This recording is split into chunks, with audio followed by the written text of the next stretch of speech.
கமுதியில மது போதையில இருந்த ஒருத்தர் தன்னுடைய காரை எடுத்துக்கின்னு போய் மற்றொரு கார் மேலையும் அங்க இருந்த பொதுமக்கள் மேலையும் ஏத்தி இருக்காப்ல.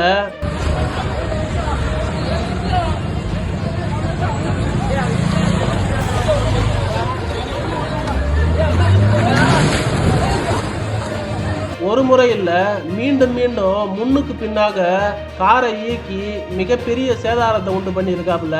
அங்க இருந்த பொதுமக்கள் அவர் கார் ஏத்தினது மூலயமா காயப்பட்டிருக்கிறாங்க.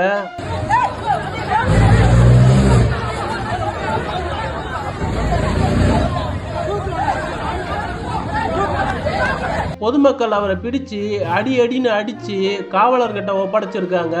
4 பிரிவுகளின் கீழே அவர் மேல வழக்கு பதிவு செஞ்சிருக்கிறதா தகவல் கிடைச்சிருக்கு.